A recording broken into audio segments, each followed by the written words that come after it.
high and low for you. Searching high and low for you. Yeah, yeah, yeah, yeah, yeah, yeah, yeah. Searching high and low for you. High and low for you. Searching high and low. Mr. Mackey, you're here on Beyond. You know what I'm saying? I see you with the Crew Love merch.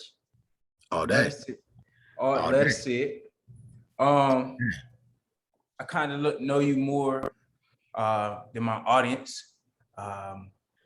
So can you just tell me who you are and what you're here to speak about today? Yeah, keep it a buck.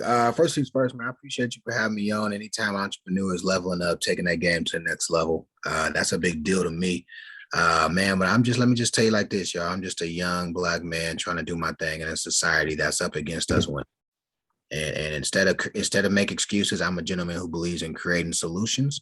And so my wife and I found our way into an entrepreneur venture where we are business owners who teach people how to protect, save, and grow money.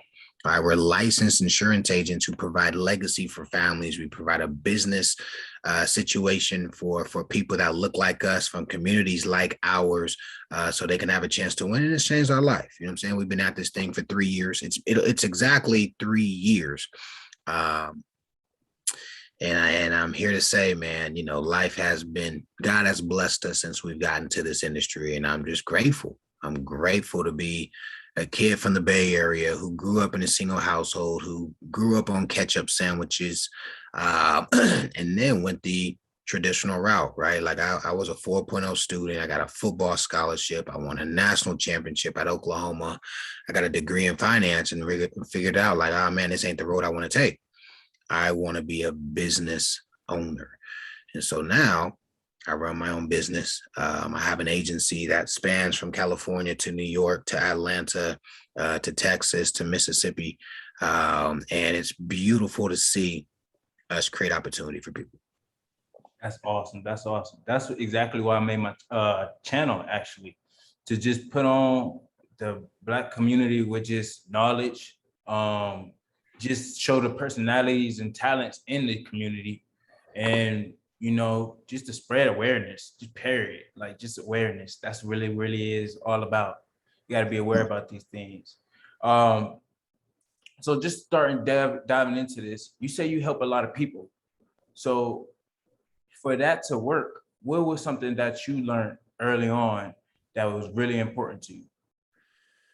I think the biggest thing is to really come to terms with the fact that like in life, for real, philosophically or even like spiritually, like if you break it down to a spiritual space, like you genuinely won't get a lot out of life unless you choose to help other people. And so like, you know, if you selfishly want to do for yourself and hey, I want to make $5,000 or hey, I want to, you know, finesse somebody or, you know, get this lick off, whatever, that's short-term gratification. You might win today.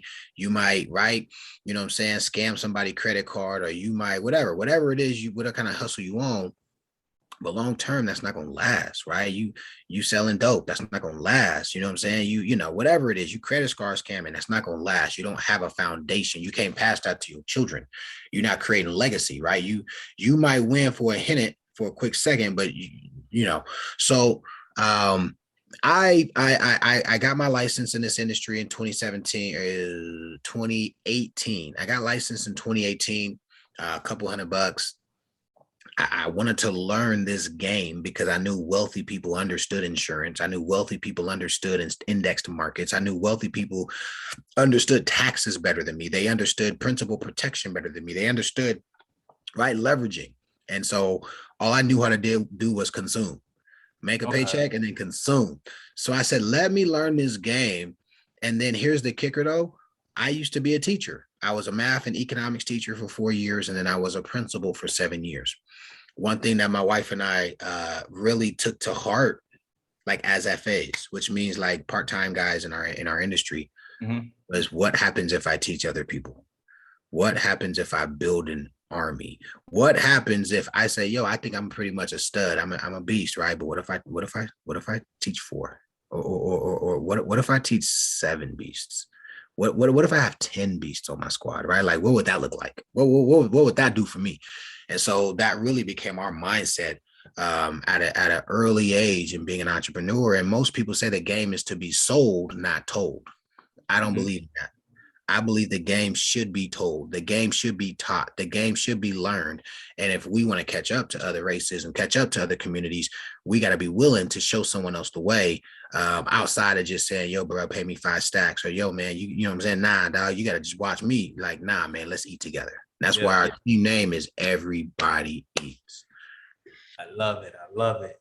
So going into that, what has been the biggest challenge for you in EBE? You know what? You can't save everybody. You can't help everybody. You know what I'm saying? There are going to be people who you just got to get comfortable with the fact that some folk like being broke. Some folk are broken, and some people got broken mindset, right? And so I like to say something. It's a term we use. It's called control what you can control. I can't spin my wheels on why my man's Derek don't want to lock in, but he would prefer to work at Costco making $19 an hour and he hates his boss. I can't spend 9 months saying, yo, man, why won't my brother over here, you know what I'm saying, going back to get another degree. You got a degree, bro, and then you went back and got a master's, bro, and then you going back to get your doctorate. My man, the position that you're going for only pays 80,000, but you got 200,000 in debt, bro. You a product of the system now. You stuck, right? So I can't, if my man's is not listening to that message, I got to work with people who want to work with me. You know what I'm saying? And so, simple. Yeah, that whole scenario just in itself is one where you have to come to terms with saying, damn, you can't save everybody. By the way, I got ways to go to get where I want to be in life, but it's mentally taxing to know people who, one, could be successful, two, you know they need it, but three, they are blinded by something else. It's kind of tough. It's definitely tough, and it's sad to see. And sometimes it'd be the closest that's close to you. So that's where it really hurts. So yeah, I definitely understand that. That reminds me of a lot of things. Going back into this, you say you've been doing this for a couple of years. You switched to a lot of things. You're a teacher, football player. What made you say this is for me? You want the politically correct answer, or you want the honest answer? I want it all. I want it all. Look, man, the truth is, I was following my mom's example. My mother raised me. My mother said, son, I probably can't afford for you to go to college. You got to figure it out, you know, so I had to figure it out. And so that's why my grades were on point. That's why I took football very serious, and boom, I gave myself options. Got to college, most of my homeboys, and, you know, I'm playing ball, so I'm a football player. Most of my boys studying social or communications or liberal arts, you know, like not in places that they thought were easy versus degrees they thought they could, you know, establish a career in. And I said, nah, I ain't doing that. I'm doing business management. I'm focusing on finance and entrepreneurship. Like, that's my degree. It's business management, finance, entrepreneurship. Okay. And so I said, I want to leave college with a skill. You feel me? And so anyway, I do all that stuff because I'm thinking it's going to take me where I want to go in life: success, income, flexibility, family, right? All that good stuff. I thought it was going to come. It didn't. It didn't. And that's not to say it can't for you or someone else, but it didn't for me. You know what I mean? And so life went on. I got married, had a kid. Life went on. I had more children. I was in a position where I had a year to make a decision on if I was going to continue down the path of education. By the way, I make good money, you know what I'm saying? But I'm in Cali. Cali's expensive. But I knew I deserved like freedom, my own liberties. You feel me? Like, okay. I felt like I was subject to a system that tolerated me because I was a young Black male good at my job, but never really accepted me. You know what I'm saying? Like, I felt like at any given moment, if I made a mistake, I could be on the chopping block. So I put myself in a position where I had to either sink or swim. Right. I have a bunch of children now, a bunch of responsibilities. I got a master's that I didn't get for free. I had to pay $100,000 for. And I said to myself, I said, man, I could either do this for 20 years or I could, what your boy Nipsey say, jump in the deep end, you know what I'm saying, without a life jacket. I said I could jump in the deep end without a life jacket. And so, Found man, out you were a swimmer. you did. So Okay. we jump in this game, and we jumped in because we had to. And that's why I'm not really hard on people. I get it, right? You went to school and got a master's, you make a six-figure income as a principal, you're married, you got children, like it's kind of hard to justify walking away from all that time, effort, energy to say, I'm gonna go do something I don't even know if I can really do, Yeah. you know. But I knew that 200,000 a year wasn't my peak. I knew that working 60 hours a week wasn't healthy for my marriage. I knew my children wanted to see daddy as daddy versus just, a man in a tie at a school raising everybody else's children. So we made a decision to say, yo, this is how we're gonna do it. But I will say this, when we made a decision, we were clear. Our desires were in alignment. Our expectations were very, we had a big vision. You know what I'm saying? Like, I wasn't jumping into a game saying, I'm going to go make $3,000 a month. I'm going to go. No. Our expectations for ourselves were to build a company, were to build a legacy, to make sure the Mackey last name was going to be something to remember, and to make sure our children and children's children are going to be taken care of. And so we're still in the midst of that. We're not where we want to be. We working our asses off right now to get where we want to go, but we don't mind the work. We don't mind the work. Definitely. So as far as helping everybody with the insurance and things like that, can you tell me, have you ever turned anyone down? Hell yeah. Yes. Okay. Listen, man, so at the end of the day, the root of this is business, right? Yeah. I can't make you, I'm not gonna make you do something you're not sure about. It's like asking, hey man, you go on a date. Have you ever went on a date with somebody but then found out you didn't want to date them no more? Yes. Have you ever dated a girl and said, I ain't gonna marry this chick? Yes, right. So in our industry, a lot of people get caught up in that. How much money are you making off me? By the way, I don't know your audience, but I just be me. Negro, why do you care? It don't cost you nothing. You know what I'm saying? Like, what? You wait. You told me you want to create generational legacy by making sure you have $500,000 down the road. Did we do that? Check. You told me you got tired of doing fish fries and car washes if somebody passes away. Something happens to you. Is your family going to be left with $1 million?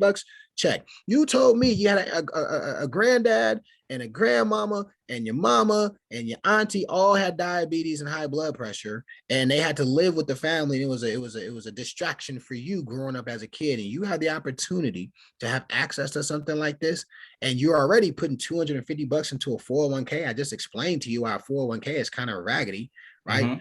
But we have another alternative, and you're questioning if I'm gonna make four bands. Yeah. They're gonna pay me 4,000, but it ain't gonna be none of your money.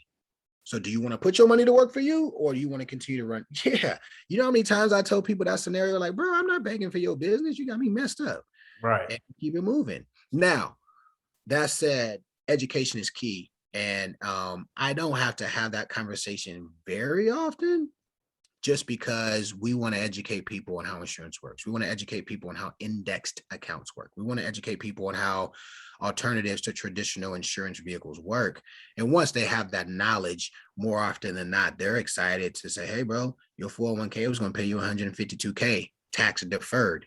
This overfunded insurance policy will pay you $504,000 tax advantaged, which means you don't owe Uncle Sam on the back end if it's structured correctly. What? Yeah. By the way, you can pull some money out in 10 years if you need to. You know what I'm saying? You can leverage, you can take a loan against it to buy you a crib. Yeah, and you still accrue interest. Right? It's giving you the ability to finance your own stuff without depending on a bank. What's up? And the most important part that I think that you guys do, that we do, is help people leave a legacy. Like, I thought that was really one of the like things that really caught my soul. It was like, that's different. I've never even heard anybody, let alone a company, say that. So that was really one of the things that has stuck with me. So going into PHP, we just had Big event. Come on, man. We just had big event. So tell me how big event was for you. You know what, man? Listen, big event sold me the dream all over again. Let me tell you why. Who would have ever thought in a million years I'd be a part of a company where we have a Vegas caliber mentalist come and do magic tricks? Like, but like you do, like Buddy is like Vegas. You know what I'm saying? This ain't like, oh, my uncle know how to make a car disappear and he gonna take your $20. Nah, this gentleman was doing some stuff, right? And then of course you have a an A-lister comedian come do a 60-minute show on our stage. Like, it's ridiculous, right? And then of course Nikki Jam's a 90-minute concert. Bro, we pulled off a concert, my man. Like, name another company that's ever done that. Mike Tyson hosted our directors meeting. You know, like we our CEO did a meeting with Mike Tyson in the middle of a boxing ring. That's more like, you know, I don't even, like, that ain't tag. I don't even know what that is. Rally. That's a pep you know rally. What I'm saying? Like, that's a pep rally. That's like some HBCU homecoming weekend type stuff, right? So being able to see a company that just 10 years ago had 206 people, 46 licensed agents, 10 years ago, to now have the opportunity to spearhead and flag carry our expansion into the next decade. You know what's crazy? We're still in expansion phase. Like you could come in and still be a BC in 3-4 years. You know what I'm saying? Like, It's not like other companies where like the top positions are taken. We're having a leadership call this morning, man. Check this out. There's only 10 states that really have a footprint in the United States of America. That means there's 40 states where you could potentially be the man of the entire state. Like, you could own the state. You know what I'm saying? Like, that's how our new our company is in that respect. However, we have multiple $1 million earners. We have multiple people of color making $1 million. We have multiple women making $1 million. We have literally, right, $250,000, $500,000, like that, you know. So it's not like, is there a proof of concept, right? Is this thing real? Can you guys really make money? We got folks making 7 figures, about to be $2 million in the next, soon. So I look at that and I say, man, I'm thankful to be a part of an organization that puts people that look like me in a position to dream as big as I want to dream. Dope. Exactly. So what's something that you feel like I should have had already asked you in this interview? Man, this your world, man. I'm just here to support. You know what I'm saying? I don't come with judgment. I just come to support my peoples, bro. So I'm here to be a vessel, hopefully to provide some value to your platform, dog. No expectations on my end. I just want to make you say, if I can help you win, I'm in that thing. Thank you, bro. And I really appreciate you coming on here. I know you kind of short on time, so I got 2 more questions for you, and then we're just gonna wrap this up. It's good. So what's been the biggest failure in this business for you? Man, it's funny, and in business, you gotta be okay. You gotta be okay with having a growth mindset is how I choose to run my business. Because if you look at a flower and how it grows, every day isn't great when it's just a seed. There's some days that suck. They don't have roots coming out yet. Some days you water it and nothing happens, right? So I understand that there have been times where Chelsea and I have run for our next promotion. We have, man, I tell you what, we put a lot of effort and energy into one individual. And not only did that individual quit, they stabbed us in the back. They talked about us dirty on social media for a couple months. And now 6 months later, it hurts my heart because I see that individual from time to time and they're not doing well, And so I always say our product isn't investment vehicles and insurance products and stuff. Our product is people. And so I would say probably our biggest failure is just some of the times where we missed the mark, or we didn't help a person who we knew this could be something that could really change their life. You know what I'm saying? Like, we literally have a life-changing opportunity, and sometimes we're at fault. It might have been something I said or did or didn't do that push that person in that direction. And so you got to be willing to live with that. You can't guilt yourself too hard, be too hard on yourself. And it's definitely happened to us a couple of times, like 100%. Okay. So smart man, smart guy right here. Can you give me 3 books for my audience? 3 recommendations. I'm sorry, tongue-tied. Of books for my audience real quick. Hell yeah. My 3 favorite books so far. So first things first, I just read this book for the first time. That's probably, y'all gonna be like, oh man, you ain't nobody. You just read that book. But I just read it. It was the book of the month in our company last month called Five Levels of Leadership. You got to read it, Maxwell. I'm a Maxwell guy. I don't know why I hadn't read that book, but if you want to run a business organization or be a phenomenal leader, improving your leadership ability, you need to read that book. Here's the crazy part about the book. It's my philosophy. So when I was reading it, I was like, oh man, this is me. Like, it literally, I'm a guy who believes that you need to continue to train people to be leaders, right? It's not enough to have relationships. It's not enough to just compete. It's not enough to be a dope trainer. You need to train people to then go and then train other people. That book will talk about that in detail and give you clarity on that. A book that I read when I got started in this business was Think and Grow Rich, Napoleon Hill. It was a book. I like that book because it really gives you the mindset to understand you are in control on how you think. And if you think you can win, you could win. If you don't think you can win, you're going to get your ass kicked. So, and by the way, he don't say that in the book. He tells you all the ways you can win. He gives success stories on how to win. I'm just telling you, I liked reading it because it made me believe that I could win. Like, man, I deserve to win. Let me go ahead and get to work. There's a book, and this one, I hope it don't get me in trouble. There's a book by a gentleman named Swan Wynn. It's called Building People. Phenomenal book. If you don't know who Swan Wynn is, he's one of the biggest builders in our industry, like one of the biggest of all time.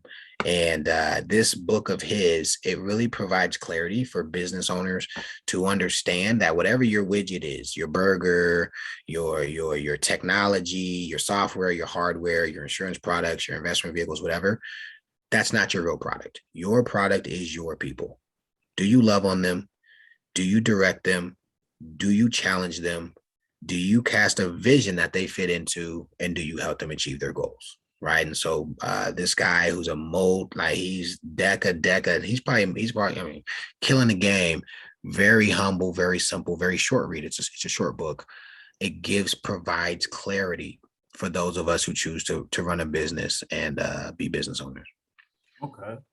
Thank you for those. I'm definitely going to have to check those out, especially that last one. That sounds real intriguing.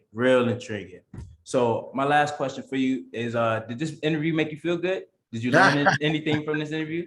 Listen, brother, I have a brand new associate out of Boston, Massachusetts. We had a 12 o'clock appointment scheduled. And so I told the young lady, I said, listen, I gotta be a man of my word. And my word is important to me. I said, hey, I made time in my schedule to do this. So I'm going to push our meeting back, 30 minutes. So I appreciate you, brother. Keep doing what you're doing. I love what you got going. Send me the links. I will post it on my social medias. Hopefully I didn't get myself in trouble. I don't care. I'm trying to help folks. You're the coolest man in the whole industry, boy. I tell you. I just like to work. Hey, you're a hard worker. And like you said, you put yourself in that water, you're a swimmer, and I love to see it, man. And the only way you're going to keep growing the way you are is if you go beyond. Thank you for having me. Thank you for being on the show, man. Cool love, baby. Throw them crooked E's up. I appreciate your time, man. You have a blessed day. You as well. Have a good one, man. Hey, this here what I'm talking about. I just came to walk it out. Get these bands and walk them out. Let's take a chance, you talking now. You would think he frank because he keep counting up moolah. My bitch hot.